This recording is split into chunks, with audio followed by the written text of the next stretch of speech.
Get ready. Hey all you rebels and imperials out there, happy 4th of May. So happy Star Wars Day, happy May the 4th be with you, whatever we're calling it. So today Bad Batch came out on Disney Plus.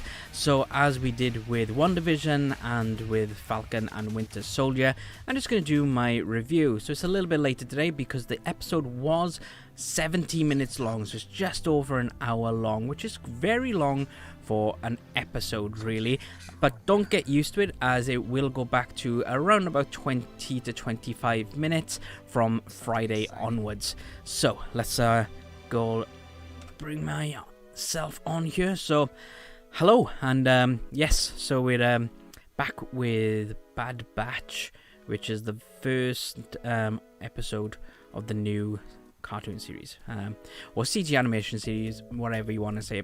I do apologize that I look like crap. I don't have a hat on today either. Look, I have hair. But yeah, so I'm just going to wing this at the moment. I do have notes, but I'm just going to completely wing it. Feel free to pop along in the chat. I'm going to put the spoiler warning on there now. All these are going to be spoiler from the get-go, pretty much, because there's not going to be a lot that I could say spoiler-free on each of the episodes. So we're just going to start off as we mean to go on, and that is in spoiler territory. So, what do I think about it? It's like, I'm not a big lover of the Clone Wars series. It's a bit like Marmite. It's like some episodes are really good and then some episodes really weren't for me. But this one was the good episodes of Clone Wars to me. So it follows straight on from it. Actually, it's like probably the last but one episode back really, where so it kicks off right when General Obi-Wan Kenobi is going to fight Grievous, and we all know what happens in the film. So this is our introduction to Clone Force 99, and they get brought along by a young Jedi apprentice called Caleb to help save this battalion, this clone battalion, and then Order 66 comes in and kills the Jedi Master, and the young little Jedi managed to run away and things, and the Clone Force 99, being them, do not have the thing in their heads. If you haven't seen Clone Wars, I highly recommend watching Clone Wars before you watch this. And yeah, it's like instantly you know that the Jedi's name is Caleb and he gets away. So Caleb, those of you who know Star Wars Rebels will know that Caleb is Kanan's real name. So that is actually his little origin story from not being a Jedi, but from not being a Jedi. That's where he runs away from being a Jedi and hides because he changes his name to protect himself. Jack Robin says, good evening, I love the first episode and also happy Star Wars Day, May the 4th be with you. I'm on season 2 of Clone Wars as of now, so she'll be finishing by Saturday. Season 2 already, pretty good, that's pretty good. Jack, May the 4th be with you too. Yes, so instantly I thought Crosshair, didn't like him. He's just like, orders are meant to be obeyed or whatever he said like that, and he sounds really creepy. He does not sound like a hero character really. So from the get-go I thought he was going to be a wrong un, and as we learn right at the end of the episode, they reprogram him to follow the orders of the Imperials. So yeah, he becomes that. Whether he will be saved by Clone Force 99, we don't know yet. We don't know. So yeah, it's like I love all the other characters, and big shout out to D. Bradley Baker as well, not just for his work in Bad Batch but in the Clone Wars as well. He has to voice all the clones, every single one of them he has to voice. Now, is that going well? But they're clones. It's like, but each of them have got their own personality, so they might have the same voice, but the way that they will say things will be different, and he has to remember all these different characters, because it's not just like, oh, there's 5 characters like in Bad Batch.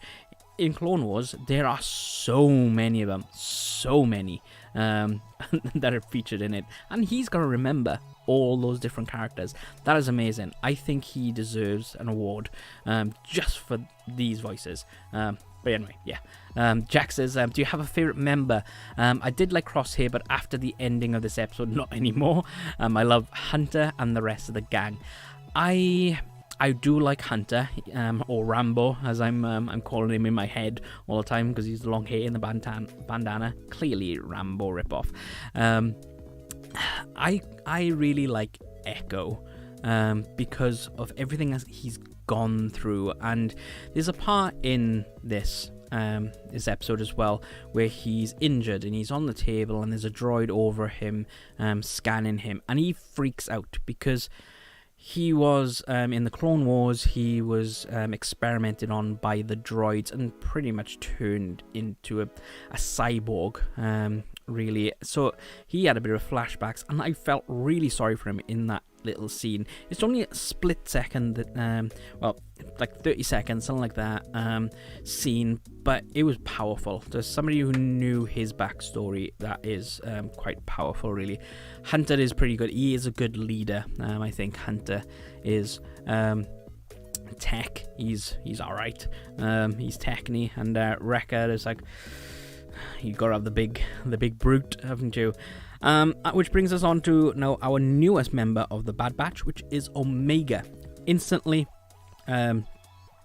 you think that's another clone. Yes, it is, and it's a female clone. So it's all the others are male. Every single one of the clones are male, but this is a female one, which is interesting. So it'd be nice to know what their backstory is going to be, and I'm sure we're going to explore that over the next season. I don't think they'll leave it till season 2. They will probably put it in this season. But it'd be interesting to know what her backstory is, because she's a healer. But what does that mean? What does it mean, really? So yeah, that was quite interesting there. We meet Saw Gerrera, who is the rebel general. He did fight with the Republic in Clone Wars, and then in Rogue One you see, is it Rogue One? Yes, Rogue One. You see Saw, it's like he's really old and coming to the end of his life. He's got like all these respirators and stuff on him.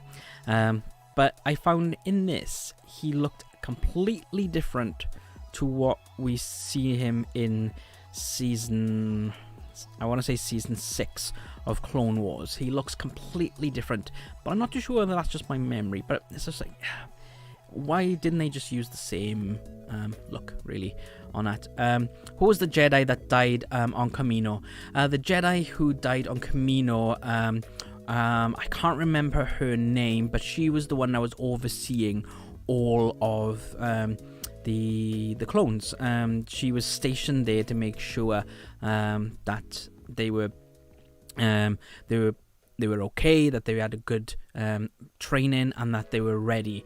And if anything happened, then she could order the council to come and help out, which they did do in Clone Wars. You do get to see, Jack, if you are watching Clone Wars back over, you do get to see her in quite a few different episodes of the Clone Wars. I think it's more season 2-ish, I think, so which is what you're on at the moment.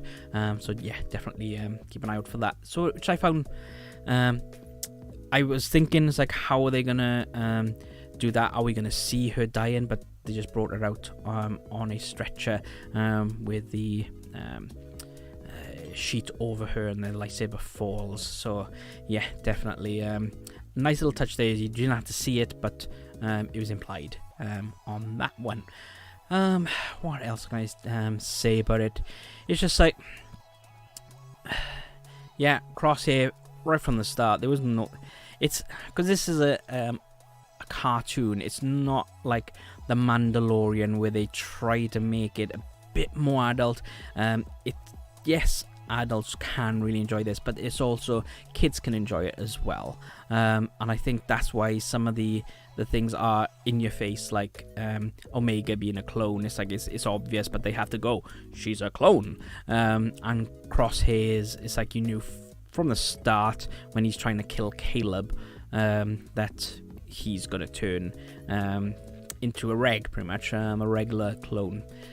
So that was quite interesting there. I thought the use of music in this was amazing. You had like the bit where the Jedi was killed and they were coming out on the stretcher. You had a bit of the Force theme in there as well, and it's just subtle things like that. It was really, really nice to hear all those little music, little tones in there and stuff like that. So definitely one I did quite enjoy that. Jack said the eating hall fight scene was funny, and also the training scene was pretty cool. He also said, is the one that looks like the same species as Ahsoka, but she's red? Yes, that's it, yeah. Is she red? I thought she was yellow. I don't know, I'm getting my races mixed up. But yeah, it is that one, yeah. I need to know that species is called, but yeah. So you're saying that the fight scene was funny. Again, that wasn't really needed. It was like a food fight type thing, really, in the mess hall. Didn't think it was needed, but again, it's to appease the children, really. It's like a bit of fun and things like that, but also a bit of seriousness behind it as well. They are not wanted there. They are not welcome. They are not part of the clones. They are different, and that's what it boils down to there. And the training scene, yeah, that was really cool. I thought that was just not Tark seeing Admiral Tarkin. It wasn't him seeing whether the clones were worthy of joining the Imperial Army. I think it was trying to kill them, but they managed to do what they do best, Clone Force 99, and wreck the droids. That is what they were built for, pretty much. So yeah, that was pretty cool. And then they sent them on that mission, and they did not follow orders, and they were ordered to execute them. They would have just executed them there, not taken them back to the brig. But there we go. We wouldn't have the rest of the series if that was the case. I also purchased Skywalker Saga box set, which is coming tomorrow. So excited. That's pretty cool. So that is all 9 films, I believe, on there. So I was tempted to buy that myself. I was waiting. I was going to get all the Star Wars, because I don't personally own the prequel or the original trilogy on DVD. I was always borrowing it from my father, who had all of them. First of all, it was on VHS, and then he had the DVD, so I was always borrowing them from him. And I thought, I'll get the sequel trilogy, which I got Last Jedi and... Did I get Last Jedi? No, I didn't get. That's the one I didn't. No, I think I did. I got all 3 of the sequel trilogy, but I was going to get the box set. But then Disney Plus came out, and there was no need for me to get it. So, yeah. Do you think Crosshair will have a fight with the Clone Force 99 in the finale? I think Crosshair is going to come in quite a lot to fight Clone Force 99. And I also think that they will try and save him, to be honest. I think they will be at that scene where they will, and it'll either be that they do manage to save him or he will die. That's what I'm putting out there right now. But other than that, it is what it is. I don't think that these reviews are going to be very long going forward, because the episodes are only going to be 20 to 25 minutes long.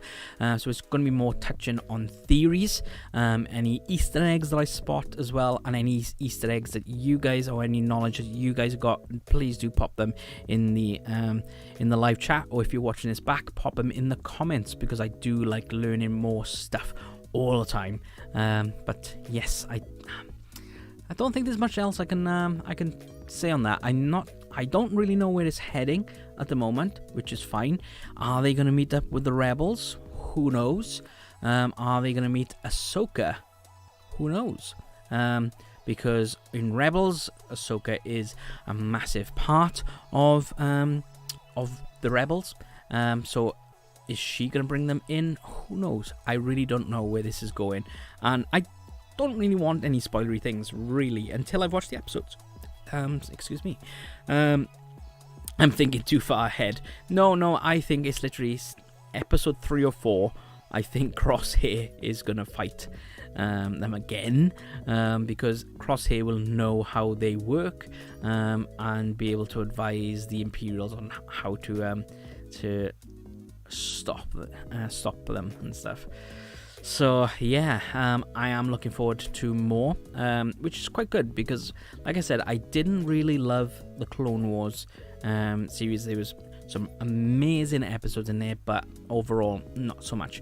I do enjoy the Clone Wars far more than I enjoy Rebels. I do not really like Rebels, but so far Bad Batch is top notch entertainment for pretty much to me at the moment. So I am looking forward to Friday. So the next episode will be out on Friday, and it is 20 to 25 minutes long.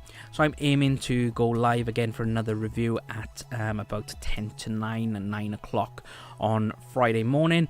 All depends on work. If I have to go out places for work, then I will not be doing it, unfortunately, but I'll probably do it in the evening, just like I'm doing now. Thanks very much, everyone, for watching. Don't forget, you can go to our Patreon, and you can have loads of different digital rewards. And at the moment, we are still doing our physical rewards. And this month's card for our card game is Ilvara, which was based on a character from our D&D series on this channel, and this month the badge that you will be getting is a Doctor Who themed one for Who News, which is Johnny VR's Doctor Who news videos that are should be every second Monday of the month, but this month with these, it's not going to be out until the 17th, but do have a look at that. Go back and look at April's one. It is brilliant. It's like he's got lots of opportunities for you guys to get involved as well, and he will read out your comments in the next episodes as well, so do get involved, but keep it relevant to Doctor Who. I'm planning on watching all Star Wars series on Disney Plus. I am at some point, so I'm watching Rebels at the moment. Then I'm going to do Resistance. Is it Resistance? Yeah, I think it's Resistance. I want to watch Force of Destiny, because that looks pretty cool. All the different shorts and things as well. So yeah, and we got those new things that came on today, which I told you guys about at lunchtime today. But that is it, guys. I'm gonna end that there. Thank you very much for popping along and having a chat. Thank you for watching. Thank you all for your support. It really does help us out. Like, you don't have to support us on Patreon or on Coffee, things like that. Literally just by sharing our videos really does help us out. It's like we want to grow, and we want to help. We want to grow with you guys. So it's just your support really does help, and I greatly appreciate it as well. But yes, that is it. So I am going to stop rambling on now, and I'll see you guys on Friday. Don't forget, there's another video tomorrow at 9 AM, which is my top 5 Sith. So, what am I going to choose? Am I going to choose the Sith from the cartoons, from the games, from the books? Who knows? Tune in tomorrow at 9 AM for my top 5 Sith. But until next time.